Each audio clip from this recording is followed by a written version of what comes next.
မှာကိုတိုးရိုက်ချက်ပြင်းနေအိမ်ကမရမသိအောင်မှာထွက်တာစာအိတ်ထမ်းပြီးထွက်တာတွေ့လားအနောက်ကလိုက်တာမိမလိုက်တာ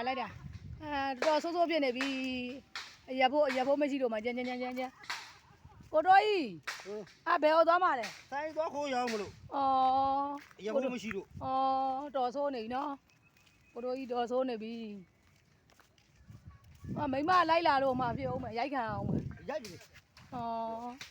ရိုးရလားမပေးဘူးလားရိုးရလက်ဆောင်တွေပါလိမ့်မရဘူးလားပြောရိုးရလာတယ်ပေးတာငါတောက်တာကုန်ပြီလားအခိုးခံရတာလည်းရှိသေးရဲ့နော်ခိုးခါသေးလာတာကိုတို့ကြီးလာနေရောပဲဘက်ကလေးကပူဟုတ်ပြီဟဲ့ဒီဇက်တွေကပေါ်သေးမလုံးနဲ့တော့ဟဲ့ဒီခေါင်းတွေကပေါ်သေးမလုံးနဲ့မကိုတော့ကဘင်းတော်ဝင်းထဲမှာဘင်းတော်ဝင်းဆိုတဲ့ဝီလက်မြေမှာဝီလက်မြေရွက်လာတာဟဲ့ဒီဇက်တွေဘူးဒီတောင်သေးတယ်နေပြောတန်းနေဆိုတာနှိုးပေါင်ကျိုးတော့ပဲရှိတယ်အနောက်ကမရလိုက်လာလို့မိသွားလို့အိမ်ပြန်ပို့တာမှမလေးတော်ဆိုးနေတာတော်ဆိုးနေ